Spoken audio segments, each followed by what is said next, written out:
Hello, I'd like to welcome you to a new series. This is for Breakthrough Trading. It's our trading group associated with I Am Mastery and the Abundance Trade House. Today, I'm going to be with Mackins. We're going to do a quick interview, maybe not so quick, and just learn a little bit more about our leaders. How you doing today, Mackins? I'm doing great, Mark. How are you Good. doing? Really, really good. You sound like you're doing great. I see some of your Facebook photos and some of your life. It seems like you're really enjoying things. So why don't you tell me a little bit about yourself? Okay, so a little bit about myself. Do you mean like how I got into trading or Oh no, we'll just get to that. More like where are you from? You have a distinct accent that's like not one like ours here in the United States. Just a little bit about like where you grew up, what you're doing, and who you are. okay. So I'm from Nigeria, and Nigeria is in Africa. So if anyone don't know where Nigeria is from Africa. Well, great. It's like how did you find the Abundance Trade House and had you traded before at all? Not at all, not at all. So it's a funny story because I actually first started with network marketing. So basically, when I got to the university, um, I got introduced to network marketing by my mom actually back then in I think 2018, 2017. I'm not sure of the time frame, but I got introduced to network marketing, and from there I got interested in learning how to build my network marketing team online, and that's when I stumbled across a not trading, but a online business that teaches you how to grow your network marketing business online. Basically, you'll be an affiliate for them. And when I was in that program, that's actually where I got to meet David. He was actually one of the leaders on the program. So the funny story is, first of all, I he usually do a webinar on Wednesdays where he gets the new people on how to get started and where to go for the training. So I got curious to check him out. So I checked his Facebook profile and I saw some trading related stuff. And at that point, I've been skeptical about trading. And I've always thought like trading is gambling and it's a scam and all that stuff, right? So I just washed it up. But then as I was going through the program's back office, then I came across a workshop where Michael Martins actually did for the community, where he showed how to grow your business using Facebook groups. And also, out of curiosity, I decided to check Michael out on Facebook. And that's when I saw he was also into trading. And it was pretty easy to link the two together, right? So Hmm. that's when I at that time, our trading community had a free Facebook group where they post value and all those stuffs. So I monitored the team for a couple of months, and that's when I got to see that the team is legit and they really know what they're talking about. So that's when I began the journey to save money to get into the team. Because over here in Nigeria, the minimum wage is very, very low. I think it's about $30 per month over here. So it's that bad. So I Wow. had to save for I think a year or so to be able to raise money to join the community. And yeah, got started in we're going on 3 years in the community, and I've not traded since then. So since before joining the community, I've not traded before. Oh, okay. Yeah, Um, yeah. So you've been trading for 3 years now. Is this your only job now? Is this all you do? yeah. This is actually my third year, so excuse, I'm just going on my third year. Yeah. Do you trade every day? Yeah, I look at the chart every day, but I don't trade every day.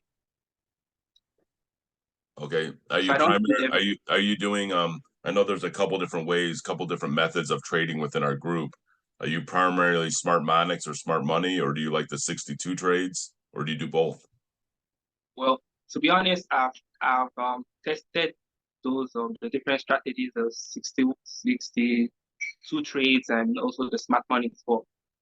I actually found profitability before those came on board. So I basically just stick to the regular smart money concepts because it's working for me, and there's no reason to change what's not broken, right? Right. If it's not broken, don't change it. That makes a lot of sense. Exactly. Um, yeah, so I kind of like both. But do you use the harmonic scanner, the part of IM? Do you use a scanner at all to help identify trades or trade locations? Yeah, at the beginning, I used scans coming. Mhm. Sorry, my throat is getting dry. Well, that's fine. I've got one here too. It's like a little cup with some water in it. So what do you like So to do when what? at the beginning, I usually use the scans from the Discord to get to bring my eyes to the charts, right? But with Right. time, as I improved on my skills, I did not need the scan anymore. So right Right. now, I do not use the scan. Yeah, so you just look at the charts. Is there a certain time frame you like to trade? You trade off like Uh, hourly or 4 hour charts? yeah, I usually trade the. I'm kind of an intraday trader. I look for my setups on the 4 hour time frame. That's where I usually trade. Though I will drop down to the lower time frames to get like the tighter bankers candle and tighter stop loss. So I can be in and out of the market as fast as possible. But where I look for my setups is on the 4 hour time frame.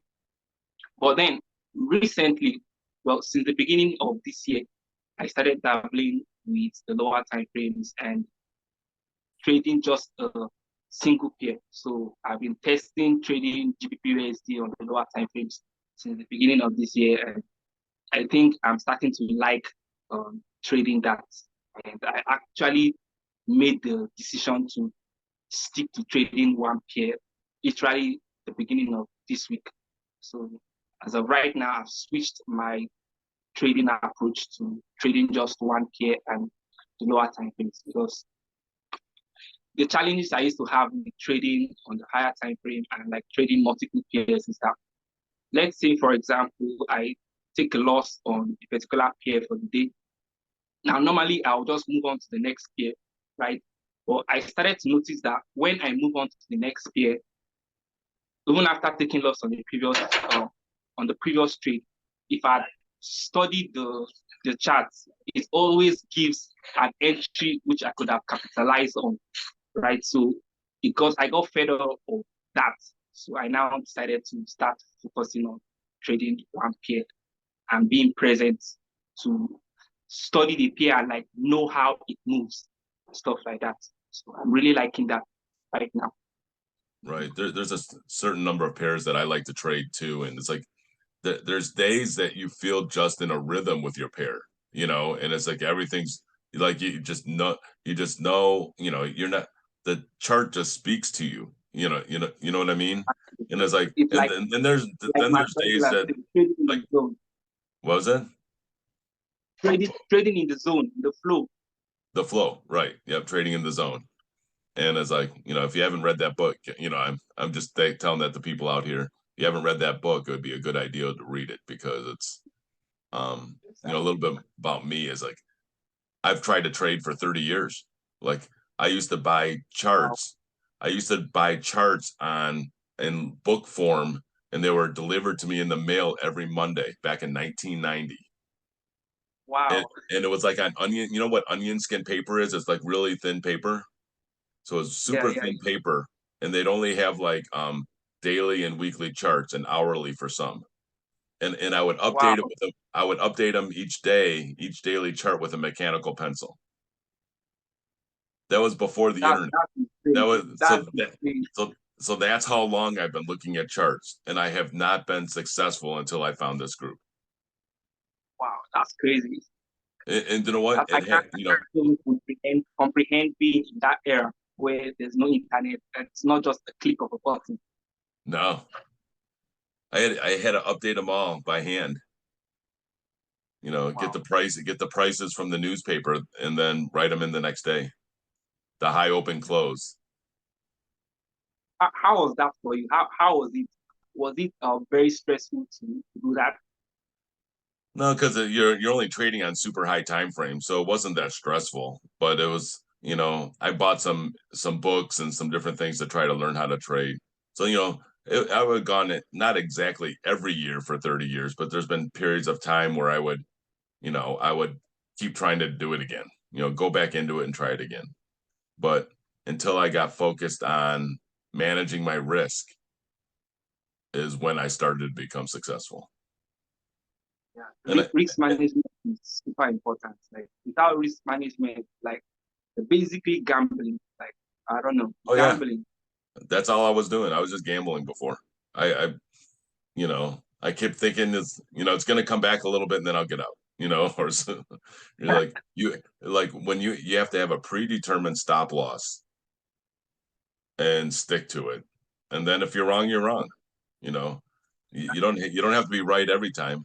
If you're getting, we talk about a risk reward of like 1 to 2 or 1 to 3 or 1 to 4. Some people get lucky or really good trades that go 1 to 10. But it's like if you're just 1 to 2 and you're right more than you're wrong, just 60% of the time you're right, you'll make money consistently. Very simple, very simple and basic. Yeah. It's like it's very simple, but it's not always easy. It can be easy. It's easier now than it was, but it takes some time to get in rhythm and learn the trading methods. So enough about trading. What do you like to do when you're not trading, when you're not sitting at if you're on higher time frames, you review the charts, you're probably only in front of the computer maybe an hour or two a day at the most, unless you just like sitting there. But so what do you do in your spare time when you're not trading? Well, right now, I basically have free time on my hands, so I usually play game or I like to read books as well. So I usually like to listen to audiobooks, self-development books a lot. So that's what usually keeps me occupied when I'm not looking at the charts. Do you have a favorite author? I have a couple of authors. Robert Kiyosaki is one, and I read a lot of Abraham Hicks book talking about the law of attraction and stuff like that. Oh That's yeah. actually my favorite books to read. Did he write The Secret? Do you know? I didn't get you. There was a movie and a book called The Secret, which was about the law of attraction. I wasn't sure who the author of that was. I've forgotten the author, but I've actually read that book, and it's also the, about the law of attraction, stuff like that. Yeah. I totally believe that um what you put into your mind and what's in your mind and what consumes your mind all the time is what you'll become. You know, so Exactly. you know, so what your mind can believe and conceive it can achieve. I'm sure you've read that. Exactly. That's pretty much what a lot of those books. I followed a lot of that stuff too, and it's like so. But you just got to keep telling that the dumb, the dumb part of your mind Yeah, that it's common sense because like for example, if um let's say for example if you go to the store to buy something, right? mhm, And you buy that stuff. Maybe you have not seen it around in the neighborhood and stuff like that. Or as soon as you make the purchase of that item and step out of the store, you'll begin to see a lot of that items around the place. And that's because your mind is now focused on, you're now like consciously aware of that item. For instance, if I buy a hat from the store, and by the time I purchase that hat, you begin to see the hats all over the place. And it's not as if people started buying the hat as soon as you did. It's just because your attention has not been on that hat. That's why you couldn't see it all over the place until you made the purchase of it. So it's basically the same thing. What you focus on, you attract, and you'll be able to see. yeah, I totally agree. That's something I probably need to do more of. Um, so what else is like? I think I've covered most of the questions that I had for you. What else do we need to know about you, Mackins? What makes you tick? What is there anything else that you'd like to share? Uh, well, like I said, I'm a personal development freak. So I love anything related to personal development and growth are the kind of things I love, and I can spend hours and hours and hours talking about those stuff. So Well, that's kind of who I am. that's great. That's real exciting. Well, it's been a pleasure to get to know you, and maybe we'll do some follow-up questions or more interviews as a group as we get to know each other a little better. So my suggestion to you Yeah. is put more of those good self-help quotes into our breakthrough group because I think it'd help everybody. All right. I can definitely do that. Okay, thanks. It was a pleasure getting to know you. Talk to you soon. Bye-bye. Thanks for having me. Bye.